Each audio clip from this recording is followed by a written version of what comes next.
Hi everyone, this is Real Talk on Racism. I'm Russ Terry, your host for today's episode. We're here with Nathalie Edmond, owner and director at Mindful and Multicultural Counseling. Nathalie, so great to meet you in person and have you here. Same. All right, so all over your website and your organization's website is the word anti-racism, which I love. I love your mission. You're right up our alley here at the show. So what inspired you to be on this path? Probably my first conscious memory is probably starting preschool at the age of 4. I would say that's probably my first understanding of being a racial being. And then I would say from there I've kind of gone in and out of centering race in my life. And then I purposely became a psychologist because I wanted to work with people of color and understanding that they experienced racism and microaggressions, even though I didn't use the language of microaggressions back then. And then when I had kids, I have 2 Black biracial kids, and I remember being pregnant and thinking, oh my gosh, what world am I bringing them into, and how do I get my friends and circle of influence to care about these things and work to dismantle it? And then part of a Unitarian church that in 2015, 2016 really started to examine white supremacy culture and anti-racism, and that got me to read books and to go to workshops and reimagine a different kind of world, and I've been committed ever since. Wow, well, so impressive, and you embody doing the work, which is one of the phrases that we talk about a lot on the show, doing the work. Right. The first step in eradicating racism is awareness, and then the next step is education, and hopefully we're educating people here at the show. Yeah. But then the next step is doing the actual work, and you are absolutely doing the work. I have tons of follow-up questions on what you said, but one thing I want to go back to in particular, you said, which is something that I'm trying to do, so I want your advice. You said, how do I get my friends to care about these things? So that's the million-dollar question. Yeah. How have you gotten your friends to care about eradicating racism? Yeah, it's been challenging. It definitely goes through waves. I would say most of the time, I think people don't care, particularly white people don't care. I would say when George Floyd was murdered in 2020, there was definitely a surge of people caring for probably a good year, 18 months. And I think I've shifted my focus to, I don't really need people to care so much as I need structural things to change. And so that means that I have to change sometimes how I talk about things and find the people who do care. Because the reality is not everybody needs to care. We just need a certain portion of people to care and be willing to do things differently. And that starts with even just talking about racism and talking about whiteness and talking about what it means to be a racial being in all kinds of places, not just structured workshops. Okay, so in terms of the structural things to change, what is at least one structural thing that we are trying to change currently? Yeah, I mean, I think structural would start with our education system. Just what are the ways in which we can include a more accurate depiction of the colonization of what's now called the United States, and talking about all the different contributions of all the different races into the multicultural United States, looking at the intersection of race and class, and how do we create more equity in our classrooms, how do we engage a wide variety of students, how do we make sure that people have the foundations so that they can grow up to be productive people as adults. And I think part of that is building people's racial literacy and understanding that our educational system isn't equitable as it currently stands.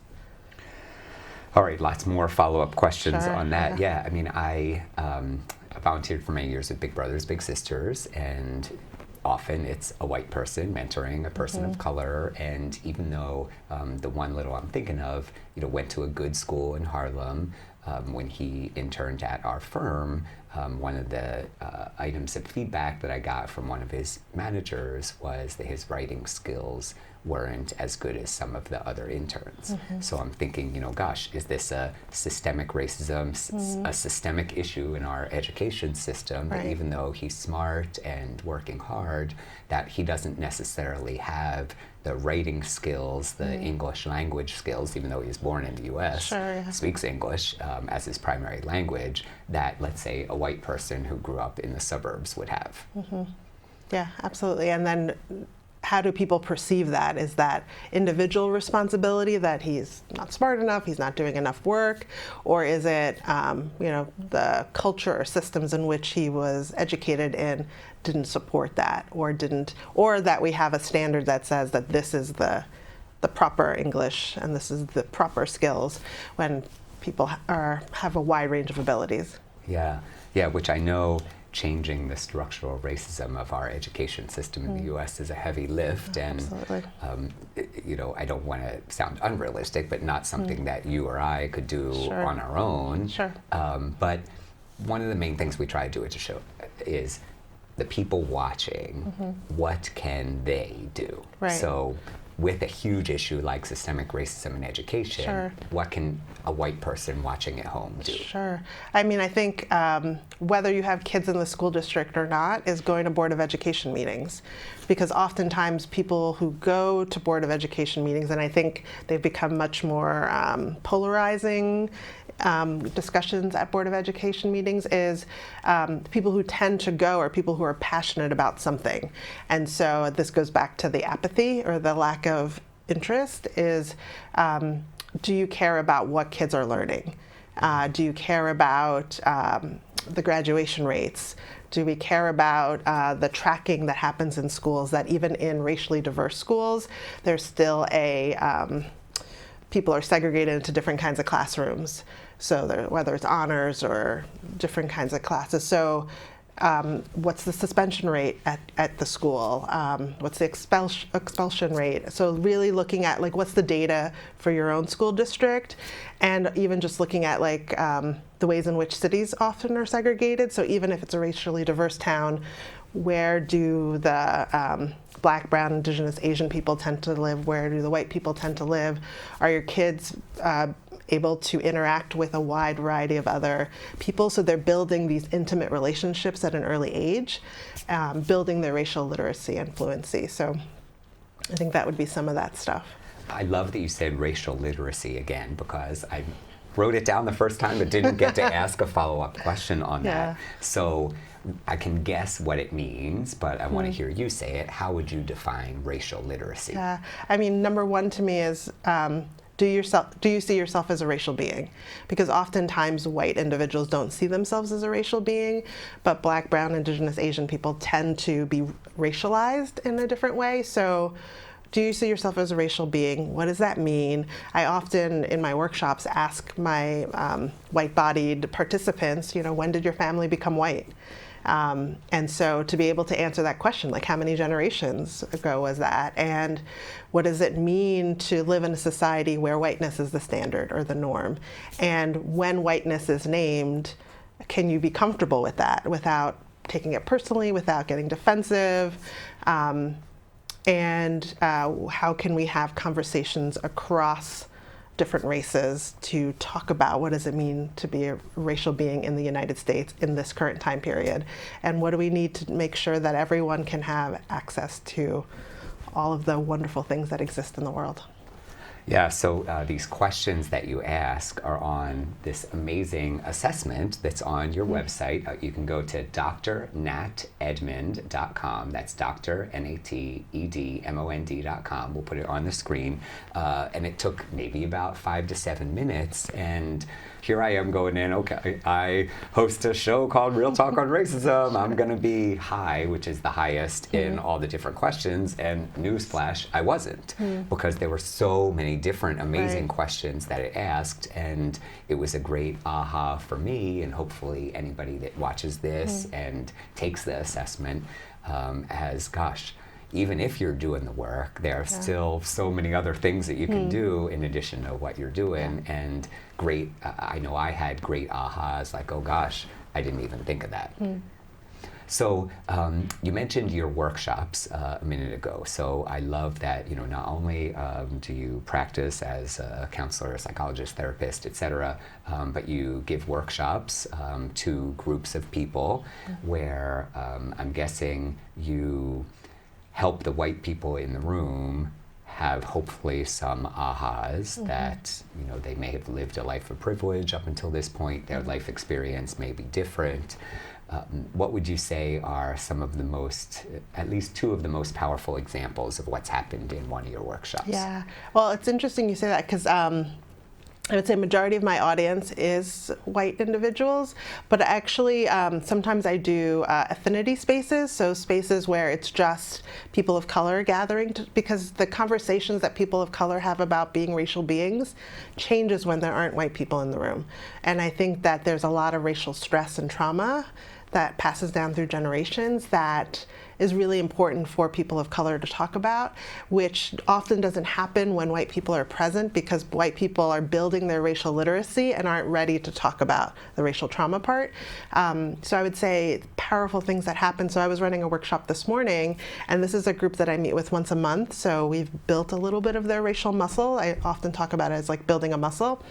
And we were talking about what is whiteness, right? Like how can we unpack it, and how so many white individuals are confused when they're asked what is whiteness, because it's such a standard, such a norm, that to then begin to describe it, like how does it show up in a room? How do people embody it? What's the energy around it?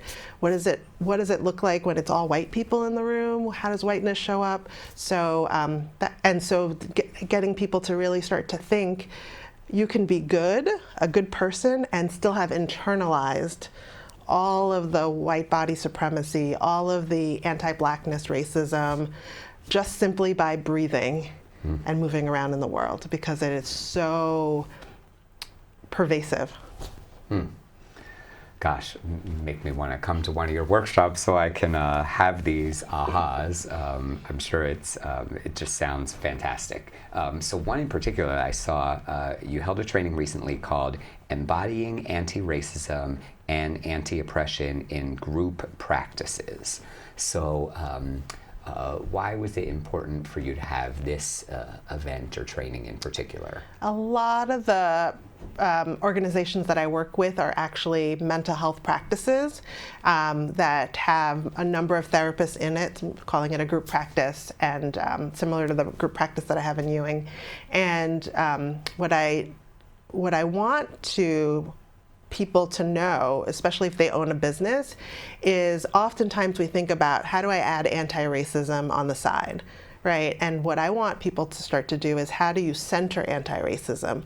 So instead of, I think about how a company is structured. You have a finance person, you have an HR person, you have maybe a DEI person, and what I'm saying is, what if DEI or DEIJ with the justice part, what if that was embedded into every role, right? What if as the CEO, you embodied anti-racism, so that when you are thinking about how I'm going to pay my staff, you're thinking about it from an anti-racism, anti-oppression. When you're thinking about staff with performance issues or helping staff thrive, how are you thinking about it? When you're thinking about the therapy you do in the therapy room, how is anti-racism part of it? So it's kind of like, how do we center being a racial being versus like it just being a demographic, but it's really shaped the way that we think about so many things. So where we shop, what we watch, what we value, where we put our kids in school, where we vacation, all of that stuff filters in through the perspective of race. And certainly my corporate experience was in HR. I did some diversity work as part of that. I was a diversity champion, if you will, and the things that she just said are so prevalent in the workplace. Right. You know, if we look at performance ratings by race and gender, for instance, how do all the different ethnic groups rate compared to the others? You mentioned salary, you know, where is the average salary for each of the different groups? And in many cases, people of color are lower in general than white people, which is terrible. And certainly I was like, okay, let me roll up my sleeves and figure out how I can try to fix this. Right.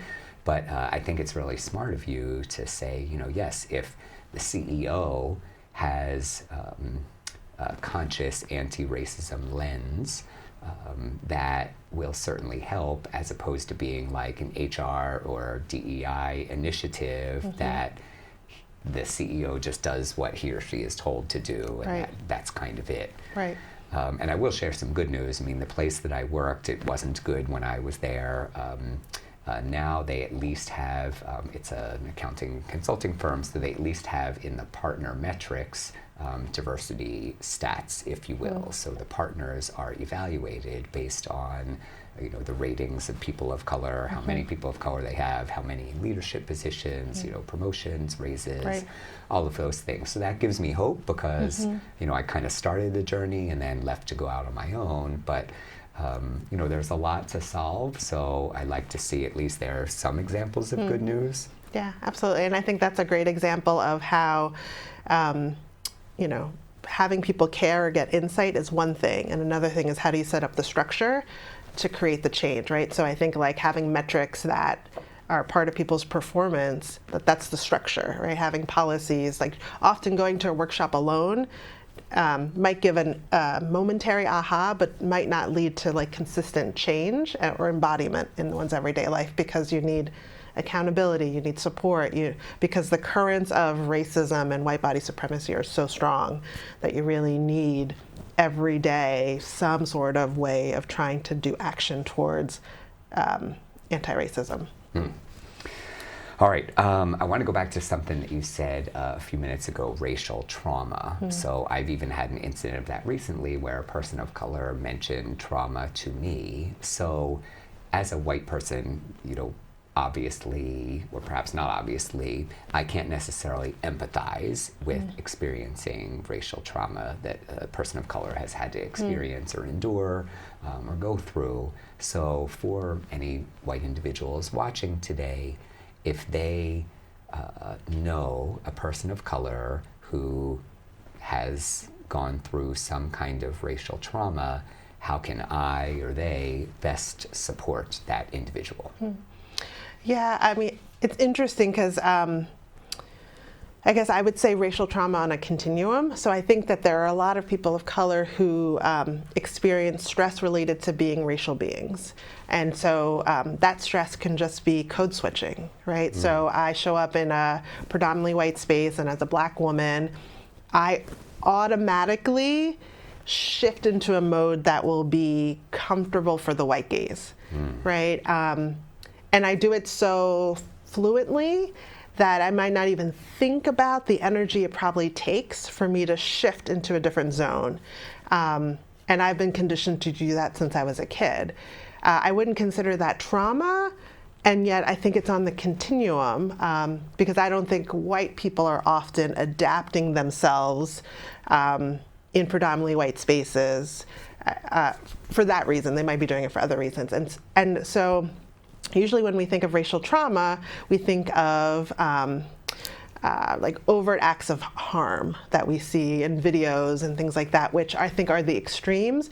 But I think there are everyday slights, indignities, microaggressions that kind of reinforce that there is a racial hierarchy in the United States that makes white bodies preferred or superior and makes Black and brown bodies inferior or less than, and often feeling socially defeated. So I would say one of the things white-bodied people can do, or any bodies can do, is when people are talking about their experience, let's just believe them. Because oftentimes, we want to say like, oh, maybe you misunderstood, or maybe it wasn't that bad, or sometimes we just say, suck it up.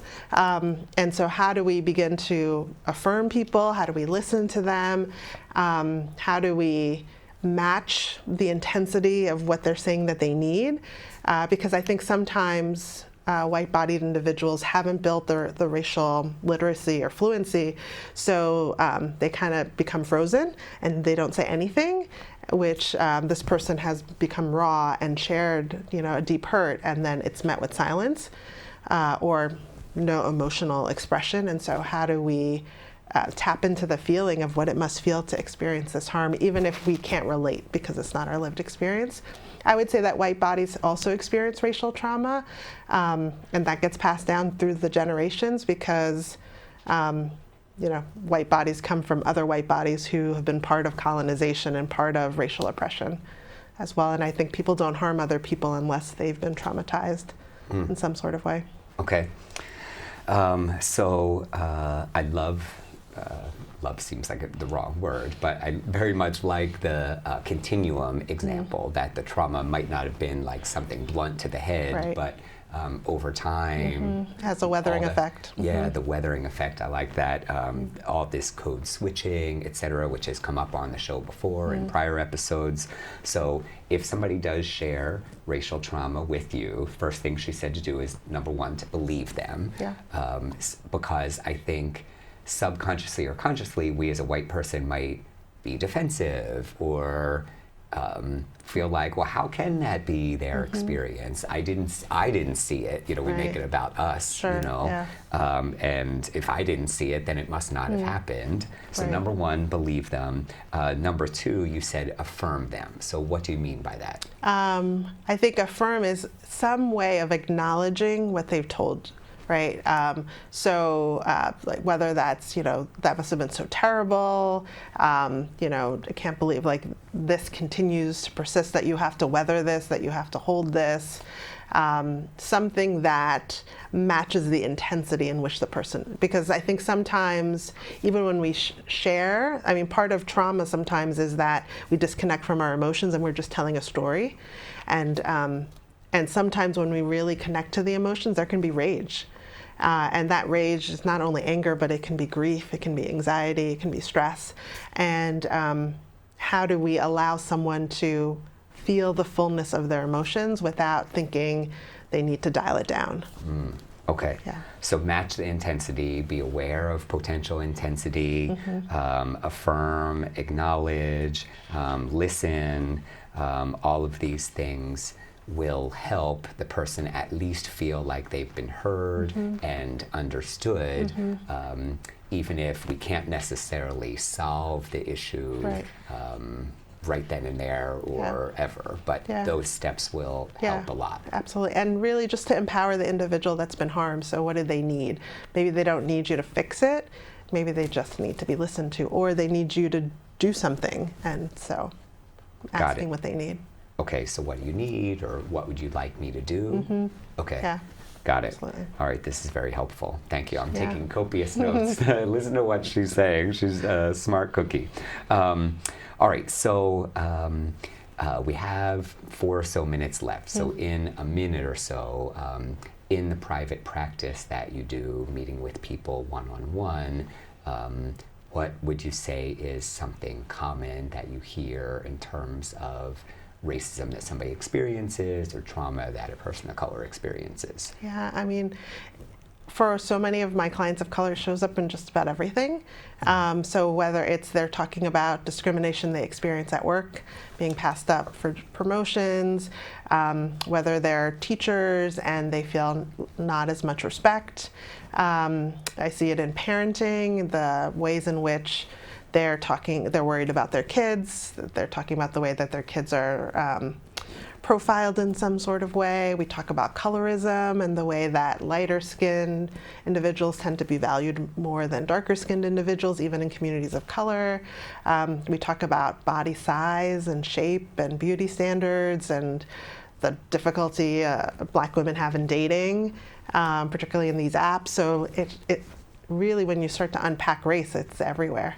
My gosh, that sounds, if I was in that position, I'd need therapy every couple of days, seemingly. Gosh. All right, so somebody watching today, in addition to all the educating that you told us about racial literacy, and if you experience somebody who had a racial trauma, what to do, what else can our viewers do, especially our white viewers, to educate themselves and or do the work? Sure. I think who you're following on social media, are you joining a community in which like I have Anti-Racism Revolution, which is a membership community where I have people who want to be engaged in monthly workshops, weekly discussions virtually about being racial beings and how to dismantle the systems in their circle of influence that are oppressive. I think about the ways in which, how do we, in wherever your circle of influence, if you're in a predominantly white space, to really start to think, how did it become predominantly white? Because it probably wasn't by accident. So what's happening that makes it not inclusive or not accessible to other individuals? And I think it's for white-bodied individuals to really start to think, what am I missing in my life because I am in these predominantly white spaces? And how could my life be enriched by having a wider, more diverse from whiteness experience? Got it. Okay. You mentioned, I'm so glad you did because I probably forgot to mention it, you're an amazing visionary behind something called the Anti-Racism Revolution, which I love that mission. If people watching today are interested in joining you on this revolution, how can they do so? drnatedmond.com. There are a lot of different options to join depending on your budget, how much time you have, and I think it's the way to be accountable while also building community and building the muscle, because I really think we don't need shame to be part of these conversations. It's really about wherever you are, there's work to be done. Oh my gosh, well, you shared so much great wisdom. We have about a minute left. Final thoughts for our audience. I really think that we are living in such a polarizing time that I think we need to be talking about this stuff. If we're planning to not traumatize the next generation, is that we really need to build this racial literacy and multi-race coalitions in order to, what are our collective goals together? Because I really believe that we all want to get free and we all want to be thriving. And so how do we get there is working together. Oh my gosh. Dr. Nat Edmond, thank you so much for sharing all your wisdom, for being here today. Appreciate everything. Very grateful to you and for you for doing the work and educating us. Thank you so much, Russ. You're welcome. And thank you, all of you, for watching. This has been Real Talk on Racism. I'm Russ Terry. For all of us here, thanks for watching, and we'll see you next time.